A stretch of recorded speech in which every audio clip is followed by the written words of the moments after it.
At 10, I said that when I grew up, I never wanted to do anything but paint and write and study nature. Already I knew my own mind. And if there's one thing that can be said about Ithell Colquhoun, she was definitely a woman who knew her own mind. I'm Amy Hale. I'm an anthropologist and a folklorist, and I've been studying the work of the surrealist and occultist Ithell Colquhoun for about 20 years now.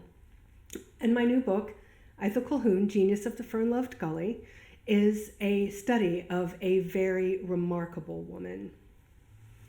So Colquhoun has been primarily known as a surrealist, and while she considered herself to be a lifelong surrealist, it was really, I think, her devotion to magic and enlightenment that drove most of the rest of her work and the entirety of her life. She was a prolific visual artist. She left us with thousands and thousands of visual pieces, from drawings and paintings and sketches and watercolors, in what is perhaps the largest complete archive of a surrealist that we have available to us.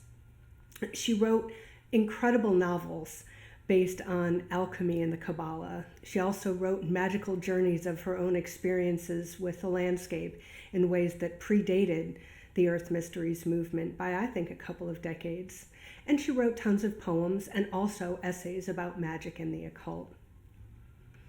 So while she did consider herself to be a lifelong surrealist, and many people focus on her relationship with the British surrealists, there's so much more to her than that. And in this piece that I want to read from the book, I think that maybe it will help to set a bit of a picture of how we can look at her work now. Some people have said that she is a lost British surrealist, but I don't think she was ever lost. I think maybe it just wasn't her time yet, but I think her time is now. Maybe this will help explain why just a little bit. In looking at the big picture of Colquhoun's lifelong commitment to surrealist methods, the body of work she created is visually very different from other widely recognized women surrealists. Throughout her life, most of her output was automatic in nature, and even her representational work lacks the tight yet dreamy and witchy quality of a Leonora Carrington or Leonore Feeney. Most of her surrealist work after the 1940s is not highly representational, nor is it based upon jarring juxtapositions of imagery. Colquhoun's work is full of codes and symbolic power, but it does not always provide a visual narrative, real or imaginary, that is easily accessible to the viewer. Yet thematically, Colquhoun does have a lot in common with other surrealist counterparts, particularly Carrington, in that she addresses similar themes of myth, dreams, Celticity, power, and liminality.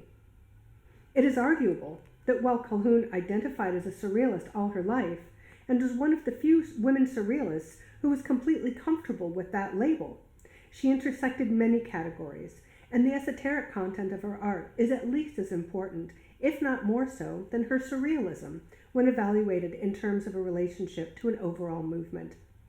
It may also be that the visual, cultural, and theoretical matters which interest historians of surrealism are uncomfortably realized in Colquhoun's work.